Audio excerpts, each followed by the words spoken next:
اور یہ بات ذہن میں رہے کہ ہمارے آقا علیہ الصلوۃ والسلام کو نور کہنے سے شرک نہیں بنتا، اس واسطے کہ جو ایک نیچرل مونوتھیزم عقیدہ توحید ہے اس کا تو بیان ہو رہا ہے سرکار کو نور کہنے سے۔ کیوں؟ اللہ کا جو نور ہے وہ ہے نور خالق، اور ہمارے آقا علیہ السلام کا نور ہے نور مخلوق۔ اللہ کا نور ہے پیدا کرنے والا، محبوب کا نور ہے پیدا ہونے والا۔ اللہ کے نور کا جسم نہیں ہے اور میرے نبی علیہ السلام کے نور کا جسم ہے۔ اللہ کے نور کا میلاد نہیں ہے، محبوب کے نور کا میلاد ہے۔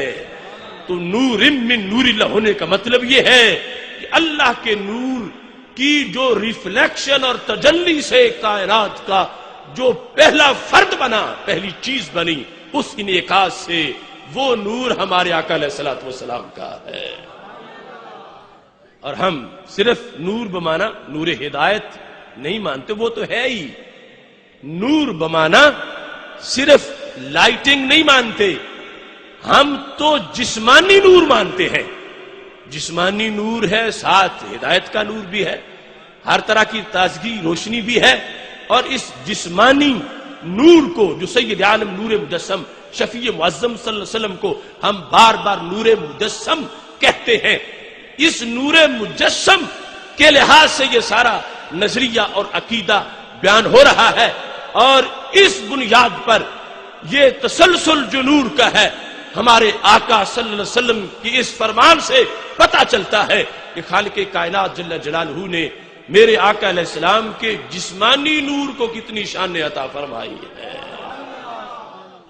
ہم سے جھگڑنے والے لوگ کہتے رہے کہ پہلے تو نور نہیں ہے، اگر ہے تو پھر کہتے ویسا نور کہ جو نور بمانا ہدایت ہے، کہتے ہیں جسمانی نہیں مان سکتے، شرک ہو جائے گا۔ تو میں کہتا ہوں یہ تو بالکل الٹی سوچ ہے کہ جسمانی نور مانے تو شرک ٹوٹ جائے گا، کیونکہ اللہ کے نور کا تو جسم نہیں ہے اور سرکار کے نور کا جسم ہے۔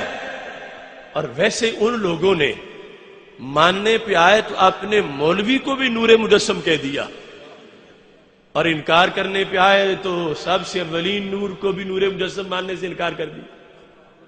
دیکھو محمود الحسن شیخ الہند ان کا رشید گنگوہی کے مرنے پر قصیدہ لکھتا ہے، تو وہ چھپا ہوا قصیدہ ملتا ہے، اس نے رشید گنگوہی کو نور مجسم کہا۔ کہتا ہے کہ جب مر گیا وہ تو کیا ہوا، ہم نے کفن پہنایا، لیکن کہتا ہے کفن پہنانے سے بھی وہ ننگا ہی نظر آ رہا تھا۔ وجہ کیا ہے؟ کہتا ہے چھپائے جامع فانوس کیوں کر شمع روشن کو، تھی اس نور مجسم کی کفن میں وہی اریانی۔ اریانی ننگے پن کو کہتے ہیں نا، یعنی میں اپنی طرف سے نہیں کہا، انہوں نے شان ہی یہ بیان کی ہے۔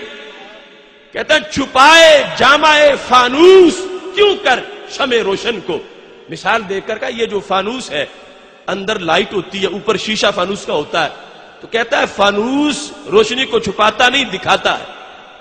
تو کہتا ہے کفن تھا فانوس کی طرح، بدن تھا شمع کی طرح، کس کا؟ رشید گنگوہی کا۔